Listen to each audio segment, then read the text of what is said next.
Hello, everyone, and welcome to episode 25 of the Blues News podcast. Firstly, but before we start, I just want to say about the last podcast that I did with Adam Barrett. Thank you all for all the support on that. It went crazy. I think it's on about 900 views now. Somebody put it on 𝗚𝗏𝗘𝗦𝗘𝗪, blew up. So just before we start, just wanted to say a big thank you for all the support on that. Really exciting podcast today as we're back with our match day previews.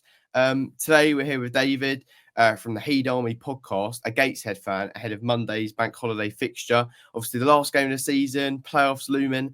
But anyway, firstly, David, how are you? I'm good, thanks. Yourself? Brilliant. Yeah, really looking forward to it. It's going to be a good one. Got lots to talk about.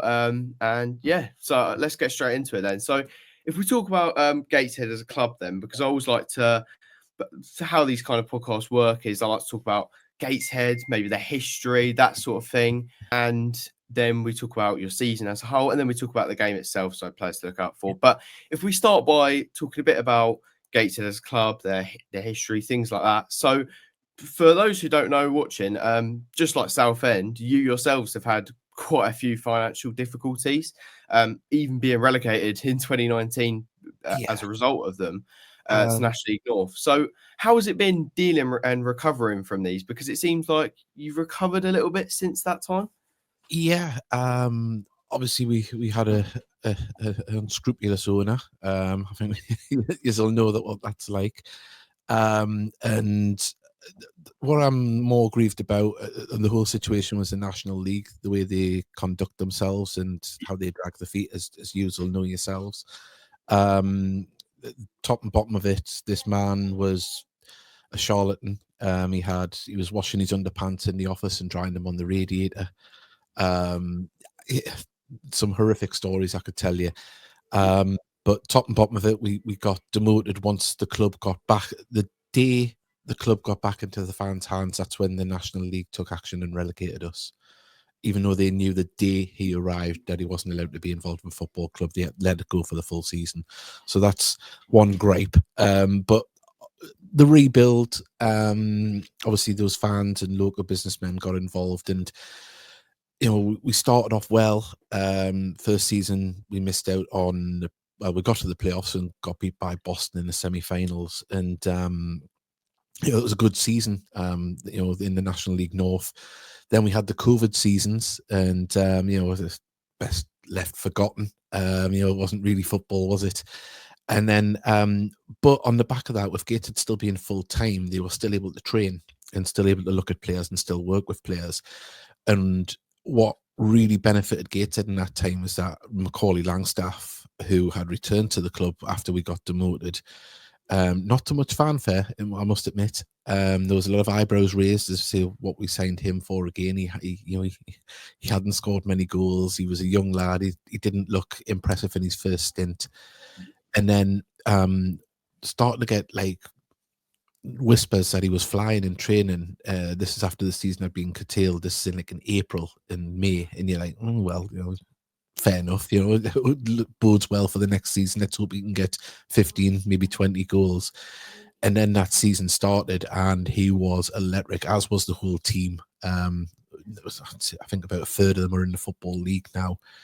So Mike Williamson at the time and the club managed to really get some fantastic local talent, and we went on to win the National League North that season and get promoted at I think it was a third attempt. But obviously there's only like 1.5 seasons really with COVID. So yeah, we got up, and then first season back in the National League was a bit of a struggle. I think it was a little bit of an eye-opener for Mike Williamson. There was a couple of signings that we made weren't the greatest. And then Christmas came and everything changed. We hit into top gear. We were the form team of the league and even made it to the FA Trophy final, which we ultimately lost because we had so many cup-type players. I think we had to fill the bench with college kids at Wembley. And then the season after, we get to the playoffs after an amazing season, losing a manager, replacing him, losing loads of players at January, replacing them. And then to be told that because of our rental agreement with the council was only 5 years, we couldn't participate in the playoffs, which we were going to be allowed to participate in them and things were going to be worked out, but a certain Aldershot chairman who's on the board seen his team miss out and let slip that there was a team going to be struggling. So if you can't get in fairly, why try and get in at all? But so that was a real body blow. Obviously this time last year we qualified on the I think it was the Saturday, and by Sunday morning we were out the playoffs, and then went to Wembley a week after that and won the FA Trophy, getting their second year in a row, and it was just amazing. But it was left with a tinge of what if, because we beat the team that was in the final that got beat. So yeah, it was a real body blow. Fast forward to this season, we had the same thing happen again. Manager leave in October, November, with all of their coaching staff. Get to Christmas, we are raped and pillaged in the transfer market. Players recalled and players sold. Had to bring in a new manager, and we had, I think, 12 players out injured at one point. We've been really struggling to cobble a team together. Thus, the form that we've been in recent months, I think we lost, I think, 11 of the last 13. It hasn't been great, but to still be involved in the playoffs is absolutely amazing. Well, potentially, should I say, potentially. Still, with one game to go, a chance of still getting into the playoffs is quite phenomenal. But it's been, as Southend fans will know, it hasn't been an easy ride. It's been frustrating, a very frustrating season. And adding to that, a takeover bid that is being led by former Everton striker Victor Anichebe was told imminent 6 weeks ago, and we're still waiting. And things seem to be flatlining at the moment. I don't know if that's having a heavy cloud over the club, but that's the state of play of where we are at the moment. Well, you mentioned there about the National League not helping and stuff. And to be honest, that's part of why I wanted to talk to you about it, because when I was researching for the podcast, I saw that what you were talking about really with the National League not helping, obviously relegating you, just when things seem to be getting good. And, you can see that with Southend as well, when they were asking for, £1 million when they knew we didn't have £1 million. And it was coming at such a bad time. Points deductions, when actually the criteria for points deductions, we weren't actually meeting that criteria to get a points deduction. So whether we deserve one or not, I'm not sure, considering we'd already had our transfer embargo, which should have been the punishment in itself. But, I think there's definitely a case to be made that nationally don't do enough to help clubs.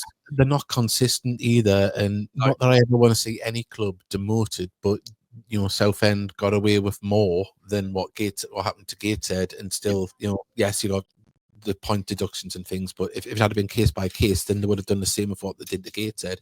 And that's the worrying thing with the National League, is that they don't continue to do the same thing. They seem to make it up as they go along, from my perspective anyway. Yeah, there doesn't seem to be a clear-cut kind of, this is what will happen if this happens. It seems like all sorts of clubs, there's all sorts of different punishments and different scenarios.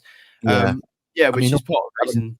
Southend are a massive club. Let's not hide it, and I think if it had have been a Ebbsfleet United or an Aldershot, maybe not Aldershot, but if it wasn't one of the marquee clubs in the league, I think you may have got the treatment that Gateshead got. Of course, for the TV revenue and the streaming.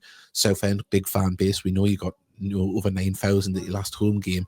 You're valuable to the National League, and I think that maybe the cynical in me might have been the reason why you didn't get more punishment. But not that I want you to get that. I just think it's just the way the league works. Obviously, they're a business at the end of the day. We know that, and it doesn't bode well, I think, for the smaller clubs that will get into the National League, because I don't think they'll get the help that other clubs do. I mean, look at Wrexham, point in case.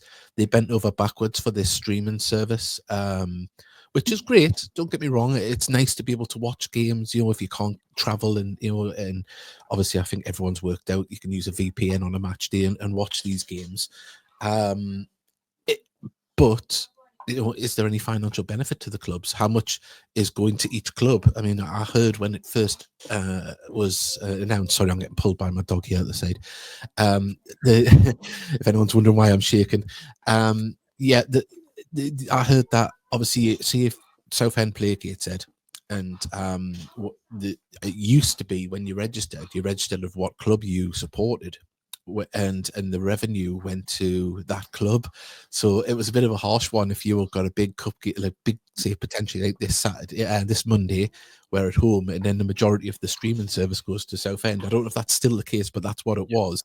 But they bent over backwards for Wrexham because of the star power. Absolutely. One more thing that I wanted to talk about, and then we'll talk about your season and maybe some more present times. One thing that I think is really criticised with Gateshead, and probably myself included, from an outside perspective, I haven't been to your stadium, but one thing that is criticised a lot is your stadium and having a running track. And I think something for me that I love about non-league so much is how close you are to the players, and it all feels very close together. But obviously with Gateshead, you don't quite have that. You have a running track. It's quite a big stadium. I mean, what do you make of the stadium? It's all I've known, for 30 odd years. So I'm used to it. It's home to me. I don't get I know obviously people like to be close to the pitch, and I understand that. But the view from any seat in Gateshead Stadium, unless you're right down the front, is a great view. I mean, I'm not over egging the pudding here. It's an international athletic stadium. They're designed so you can see the whole stadium from wherever you sit. So for us, we get a lot of local people that go, I don't want to go and sit there. You're miles away from the pitch. Yeah, if any locals that aren't out and out football fans, if they're going to go to St. James's Park, they're going to be up in the gods where you can't even see the shirt numbers. And I just don't buy the argument for local perspective anyway on that front. But yes, I can understand from away perspective, and of course you'll be in the east stand, which doesn't have a roof, which isn't ideal, and my heart goes out to some fans, especially if we've got on Tuesday in December and you're across on the far side. And if anyone doesn't know geographically where Gateshead Stadium is, it's just up off the banks of the Tyne, so it's a wind trap in the summer, let alone in the winter. It is freezing. It's a freezing place. So for me, I'm used to it. I like it. I would obviously prefer a proper football ground, but I can understand people's gripes when they come to Gateshead Stadium. So if we talk about your season, and then we're going to talk about the game itself, and if we've got time, I've even got a little something to surprise you with at the end. So we'll see if we've got time for that. So a good start to the season for you. We're going to talk about, obviously, not so good in the end, but unbeaten in your first 7, and it seemed like you're really picking up from where you left off last season. Obviously, got in the playoffs, but couldn't quite qualify for that in the end, as we discussed. You carried this on, but there was a little blip in January, and January to March kind of time, and then in March, really, it all came crashing down. I've just got it here: 0 wins in 8, 6 losses on the bounce, a couple wins. So not since the start of the year, it's been 19 points from a possible 63. So, what on earth do you think has happened to cause such a dramatic downfall? Well, at the beginning of the season, we were obviously managed by Rob Elliott, who went to Crawley, took the whole coaching staff with him in late October, early November, I think it was. And the assistant manager was assistant player, so he played in centre of defence and scored goals as well. So it was a big loss, because obviously he had signed built that team in the summer on the premise he was going to be there. So as you say, we started off on fire. I genuinely believe we would have pushed Barnet and York all season long if Rob Elliott had stayed and we weren't pillaged with the players that got sold. We were playing. It was ridiculous. We looked leagues above in the first few games. We were passing it around for fun, scoring goals, making teams look silly. And then obviously Carlisle United was the original destination for Rob Elliott, it would seem. that didn't materialize because he did miss a game with illness. So yeah, and then from then on, it felt like it was dead man walking, so to speak, of that. And the next job that come up in the Football League, they were going to go. They were being touted, you could tell. And the brand of football we were playing is understandable. They won a trophy last year. So they left to Crawley. That was Sweeney, Story, and Elliott. That was for coaching staff. It's only a small coaching staff at Gateshead. So we lost all of them. We were a little bit rudderless for a couple of weeks. And then we brought in former player and coach 𝗘𝗮𝗩𝗘𝗪, who was on the coaching staff with former Gateshead manager Mike Williamson at Carlisle. So he left his job at Carlisle to become number one at Gateshead. A little bit rocky start, as you see. We picked up, we got to January, we're still in the playoffs and doing well. And then our leading goal scorer was catching the eye of everybody, apparently. He chose to go to St. Mirren, so he's up there now. But as you know how football transfers work, they buy a player, the money doesn't come instantly. So Gateshead are still, having to look around, try to find the next striker. Adding to that are one of our key midfielders, who was like a linchpin in midfield, Whelan. He left to go to Carlisle as well. There was had a loan player from Birmingham called Williams, very fast, very agile. Carlisle bought him sight unseen. We had lots of players and then recalled. We had I can't remember. Then the injuries started to happen, and we had, I think it was 11 or 12 first teamers out at one point. Then you're having to bring in players on loan, asking them to play in the same system as what we do. A little bit of a bedding in process, and it was a case of trying to sign players. It just wasn't happening. And then we'd sign a player and they'd get injured. I mean, in the first two games of the season, I forgot to mention, we lost our captain in the second game. He had scored a hat-trick in the first game of the season, looked electric, had his leg absolutely smashed. If it had happened on High Street, that man would be in jail for what he did. The first game of the season, we lost one of our best defenders, Joe Grayson, winning 3-0, tries to stop a ball coming in, twists his ankle, ligament damage, out for 4 months. And it was just kept on going like that throughout the season. You'd get someone back, you'd lose two players. You get our goalkeeper, Tiernan Brooks, he's the Ireland under-21 international, being touted all over. He got injured, out for a while. We've used over 55 players, I think, this season. It's been quite the slog. We were 12 points embedded in the beginning of March or end of February. It looked like, playoffs, okay, we'll limp through, we'll be in there. And now, obviously, that run of form in March has absolutely killed us. So that's where we are at the moment. But all the players are back from injury. There has been a load of players signed with the premise of the takeover happening, which I'm led to believe is just paperwork at the moment with the league. So as we mentioned the league before, we don't know how they do things, but that's a cloud hanging over, and I think it's probably a cloud hanging over the old players, the new players that have come in, because they've been brought in with the premise of the takeover.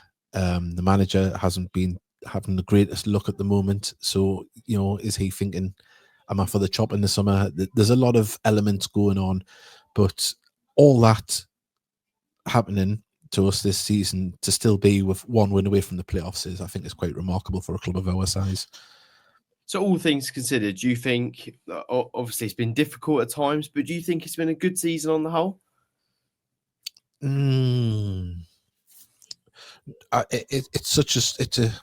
It's a strange one, because we were playing so well. We had such a squad at the beginning of the season. To the squad we've got now, doesn't even resemble it. It feels like two seasons in one. Up to Christmas we were fantastic. You would say top three. I'm not, as a Gateshead fan, you're never cocky, but that squad was fantastic. We played them, opening 7 games, we were flying, and you just thought, as long as we avoid injuries, and we should be up there all season.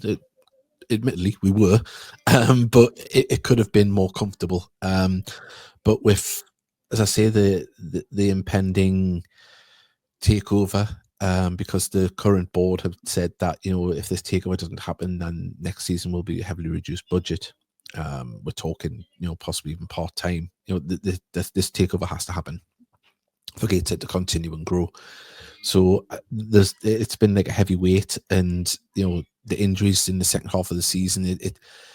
Every podcast we did this year was, if we can get this player back, if we can get this player back, we'll be all right. If we can get this player back, we'll be all right. And it just hasn't worked out that way. Where we've showed flashes of the Gateshead that we are, and then the new players that have come in, I don't know if they've bedded in fully yet, but we certainly need that on Monday for them to be firing on all cylinders.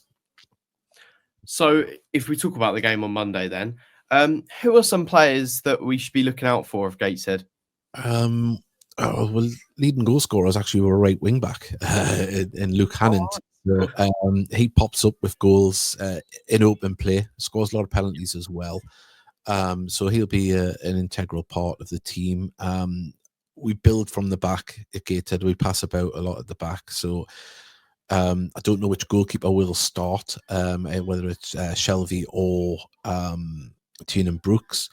So they need to be on form for us. They are both great shot stoppers, but we have been giving away goals lately. Some sloppy passes at the back.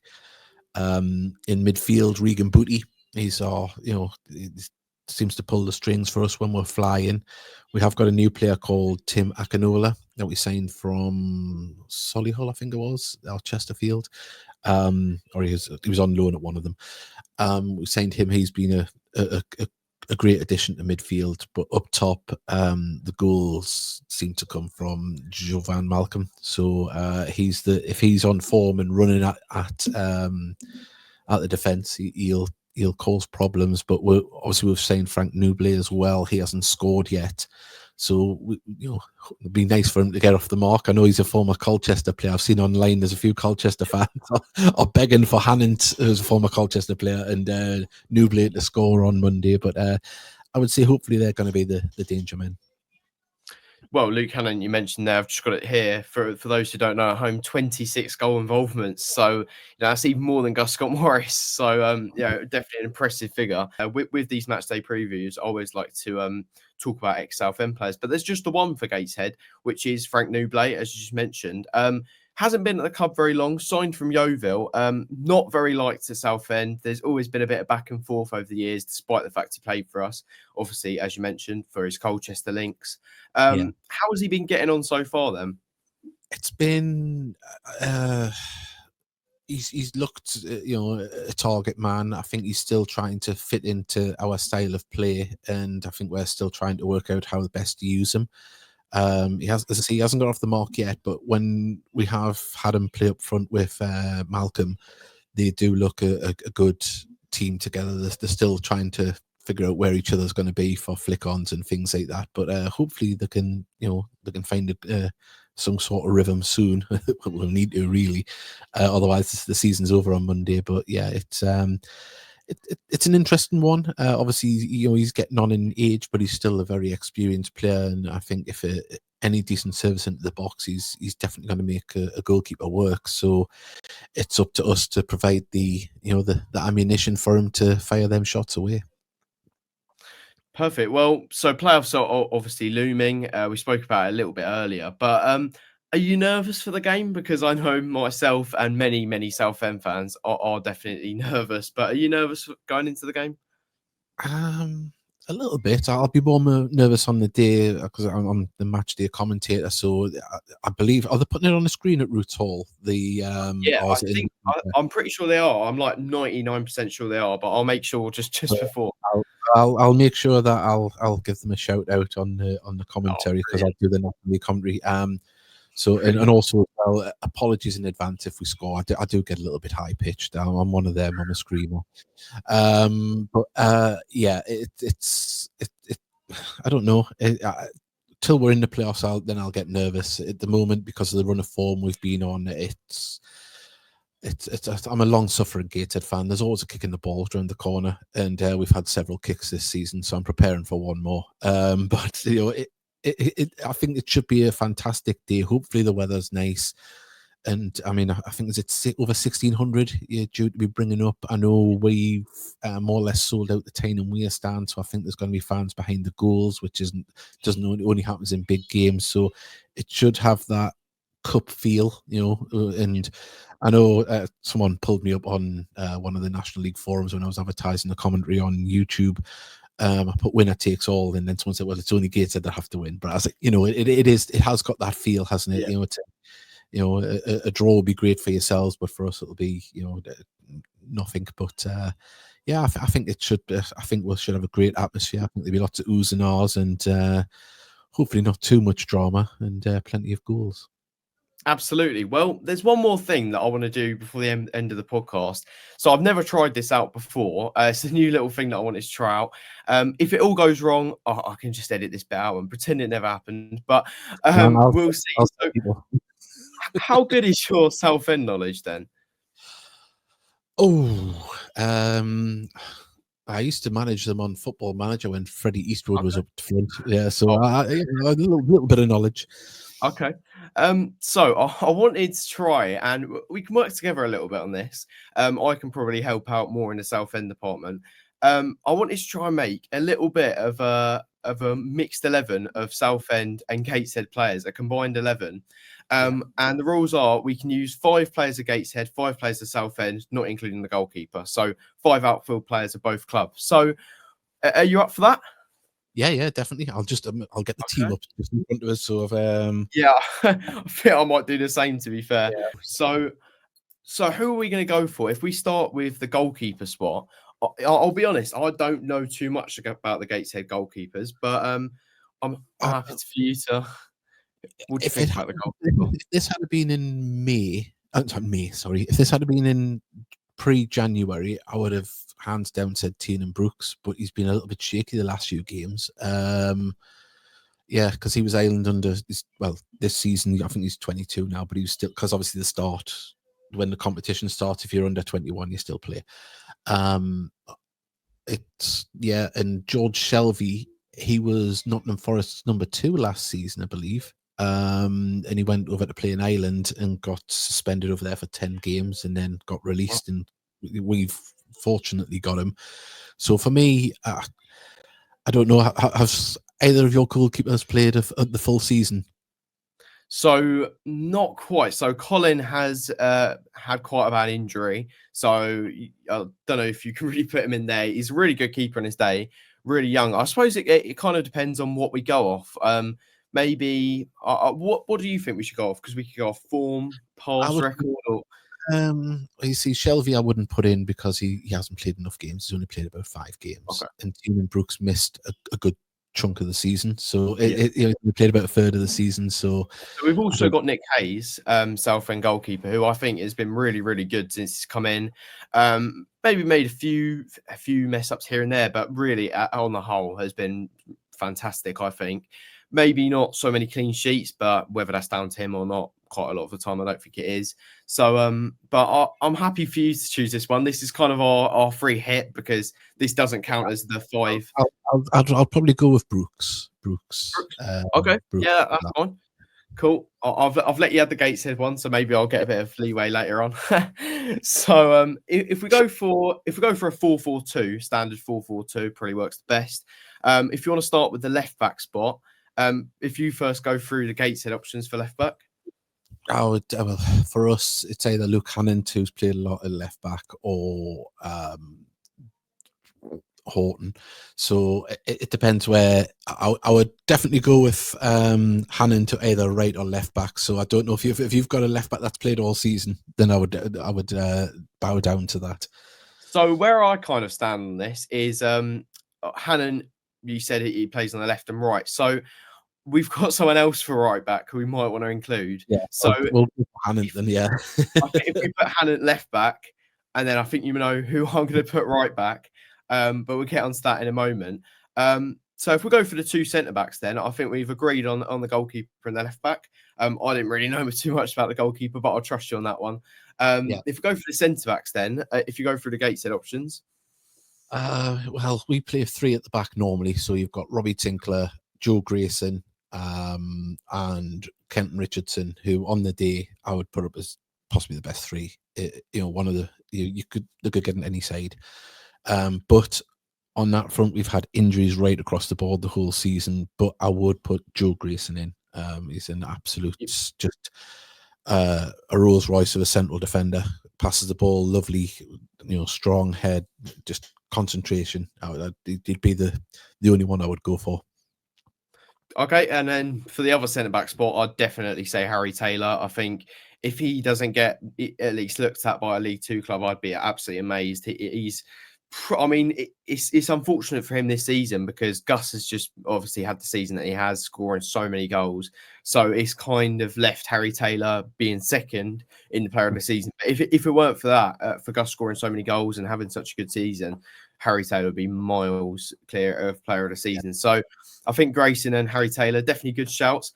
I think right back, there's probably only one shout, but is there anybody for Gateshead you'd say maybe challenges him?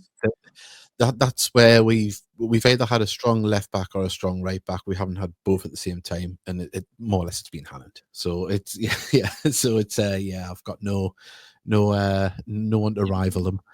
Nope, it has to be Gus Morris right back. I'll put a little graphic on the screen of what this is looking like as we build it, so it should be a little bit more clear for those at home.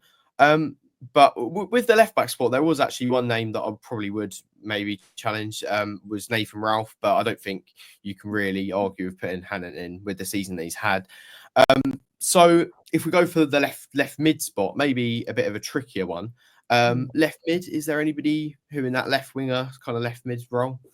You see, we don't really play with because we use wing back, so we haven't got like a left wing, a left sided. You see, I've only really got one strong candidate for midfield because our midfield's been decimated that much. So Regan Booty would be the one starter I could think of at this moment in time. The rest have been sporadic and lots of injuries, and it's never been a constant midfield. So Regan Booty would be in there, whether you want to put him on left wing or not, you can. Well, to be fair, I'm just looking at the squad sheet now. I didn't realise this before we did it, but we actually play pretty much the same formation. So I don't know if you want to switch to doing a 3-5-2. It might be a bit easier. I'll tell you what. We'll go with a 4-3-3. Yeah, that would be the way to do it. 4-3-3. Yeah. Okay. So I'll go Booty, and I'll let you have the other two spots in midfield. Okay. I think for the other two, so we have Booty, and I think James Morgan is probably in with a good shout there. See, I want to say 𝗘𝗏𝗧𝗘𝗦𝗛, but he's been injured quite a lot this season, so it's almost difficult to put him in. Then there's two actually that I would probably want to put in. I'll put in Morton and I'll put Keenan and Appiah-Fulson in those two because I've got another name for later on. So if we look how many, because we've got to stick to the rule of 5 and 5 to make this a little bit fair. So how many is that? So Hannant, Grayson, Gus, Taylor. So that's 2 each. And then we have Booty. So that's 3 for Gateshead. And then I've had 4 now, I believe. So that we need 2 more Gateshead players and 1 more Southend in attack. All right. I would go Tyrell Newton. Did have an injury spell, but he's been the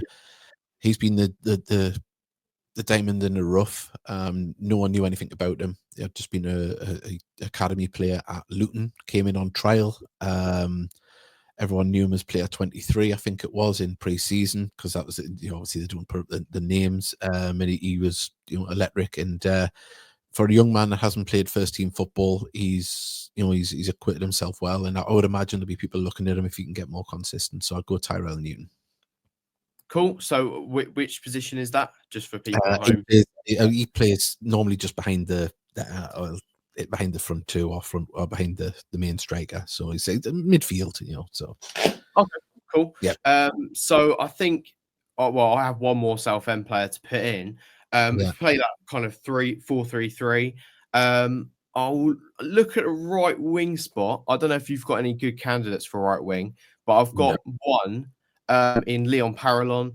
I don't really, he hasn't really played right wing much, but I've got to kind of fit him in somewhere. Yeah. Actually, probably more left wing, but really one of those wing spots could be Leon's, I think, because he kind of drifts out to the wing and plays quite a lot on the wing. Yeah. Actually, if we're looking at probably left wing, I'd probably put him on the left wing. You could put Newton left wing. That would be the way to do it. Newton, yeah, and then I'll put Leon right wing, and then it's your choice for the striker for Gateshead. Joe Van Malcolm.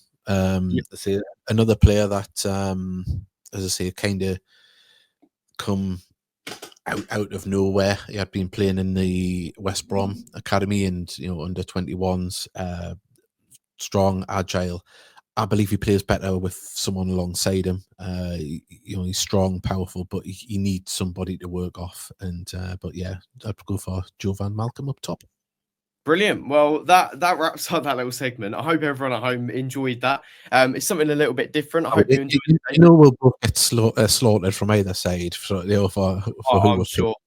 Yeah. I'm sure we will. I reckon I'll get a bit of stick for not letting Nick Hayes in that goalkeeper spot, but I thought I'd give you it since you come on the podcast and have obviously given your time. So really enjoyed today. Also, if anybody's watching and they fancy giving that a go themselves, it's harder than it sounds. So leave it down below. 5 Gateshead players, 5 Southend players, not including the goalkeeper. Give it a little go, little combined 11. We had a good time doing it. Maybe put you on the spot a little bit. It is harder than you think. Yep, it is definitely. So thank you very much for coming on, David. As I said, I'll leave David's links below with 𝗘𝗥𝗘𝗩𝗜𝗪 Army podcast. So it's been in the works for a little while. This we tried to do it back for the reverse fixture for the Gateshead fixture, but for various reasons. It's been one of those seasons where like yourself, you try to get people on the podcast and it's just a nightmare trying to line things up. But it's been nice to be able to do it for the last one of the season, and I hope everyone that travels up has an amazing day regardless of the result. Yeah, and, exactly. It's been a long old season, hasn't it? Yeah, absolutely. Well, it all comes down to this one. One team will get through, kind of a winner takes all, but a draw would do for us. So a winner takes all situation on the final day sounds better than a win or a draw situation. But thank you very much for coming on, David. Is there anything you want to say just before I end it? I know, just as I say, everyone have a lovely time, and as I say, don't give me too many pelters online about the commentary. If honestly, I really do. We pride ourselves on not being too rose tinted. We will call it as the game is, because if you don't, you get found out. You've got to tell the game as it is. If the other team's playing well, we'll give them all the praise that they deserve. So as I say, enjoy the game, whether you're at Roots Hall or you're making the trip up or watching at home. As I say, just and if you do make it the playoffs, have a great time. Perfect. Thank you very much, David. Well, best of luck for Monday. Best team will win. As much as you can say, isn't it? It's just, I'd just say everyone have a good time. That's the best way to do it. Exactly. Well, thank you very much, everyone, for watching. Thank you very much, David, for coming on, giving your time. I'm sure for the reverse, well, not the reverse fixture, but for the fixture next season, I'm sure I'll have you back on and we can chat about, well, depending on if either club are still in National League, you never know. One will be in the playoffs. So in the FA Cup next year. Yeah, in the FA Cup maybe. Well, thank you very much, David. Hope everyone enjoyed. If you did enjoy, please make sure to like and subscribe, and I'll see you all on the next one.